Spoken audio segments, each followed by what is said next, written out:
Bonjour YouTube, bonjour tout le monde, David Wartou. Nous allons voir comment utiliser les cases à cocher dans Google Sheet. Pour créer Google Sheet, un astuce, il suffit de saisir sheet.new dans le navigateur et quand vous validez, vous allez avoir immédiatement une feuille de calcul, son titre, une nouvelle feuille est créée. Bien sûr, vous pouvez la renommer, il suffit de cliquer sur le titre et vous tapez votre titre. Sinon, fichier renommé. Et là, c'est très simple. J'appelle ça case à cocher. Et voilà. On peut cliquer sur ce bouton pour avoir plus d'espace. Sinon, F11 pour avoir plein d'écran. Parce que Google Sheet, c'est une application web. Donc, un software sur Internet. Donc, ici, on va avoir des mois et puis des élèves. Pour les mois, on n'a pas besoin de saisir tous les mois, janvier, février, mars. Il suffit de saisir le premier. Vous cliquez et glissez jusqu'à la fin. J'enlève ce janvier. Donc j'ai de janvier jusqu'à décembre. Je sélectionne toutes ces colonnes. Je change la largeur des colonnes. Je peux faire un double clic. Sinon, je clique et je glisse. Clic droit pour enlever la première colonne, supprimer la colonne. Et ici, dans la colonne A, je vais avoir élève 1. Bien sûr, vous allez voir le prénom. Je clique et je glisse pour avoir ici 8 élèves. Vous allez voir les noms des élèves dans votre exemple. Je sélectionne cette partie-là. Toute cette zone-là. Je clique sur l'encadrement. Et voilà, j'ai l'encadrement de ces cellules-là.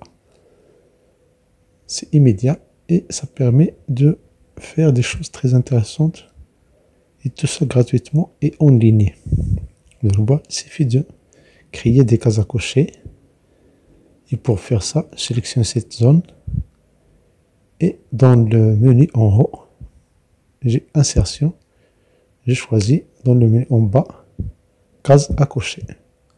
Cases à cocher. Et je valide. Et voilà, nous avons des cases vides. Vous pouvez les remplir, il suffit de cliquer et de glisser. Par défaut, ici, ils sont vides.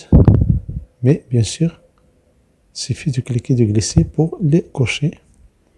Et vous allez voir, l'important, ce n'est pas ça.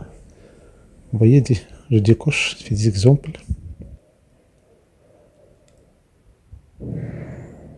Et maintenant, l'important, c'est comment compter les cases cochées par formule. Donc, en bas, la somme prod.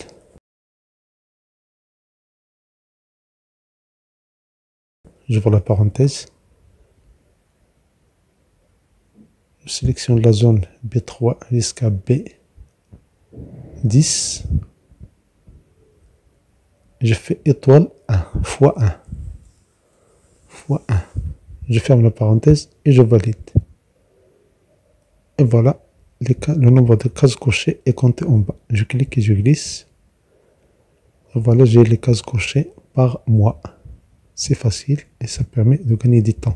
Maintenant, on va faire la même chose, mais pour les élèves. Donc, on va utiliser son prod. Pour la parenthèse, on prend la zone 1 fois la zone P3 jusqu'à M3. Et je ferme la parenthèse et je valide. Et voilà, j'ai 7 cases cochées. Je fais un double clic et j'ai le total de cette colonne-là. Pour l'élève 1, j'ai 7 cases cochées. Pour l'élève 2, j'ai 9, etc., etc. Maintenant, si nous voulons calculer le pourcentage, on va faire égal 7 N3 divisé par le total de toutes ces cellules-là. Ici, j'ai 12 parce que j'ai 12 mois. Je fais un double clic et voilà, j'ai le résultat. Je sélectionne cette colonne. Qu'est-ce que je vais prendre? Je vais prendre le pourcentage. Et voilà, j'ai le pourcentage des cases cochées par élève dans la colonne Q. Vous voyez, quand je change les données ici, c'est dynamique. Le calcul se fasse immédiatement, horizontalement et verticalement. Merci pour votre temps. Merci de vous abonner à cette chaîne. Merci d'activer les notifications pour recevoir des vidéos utiles et agréables.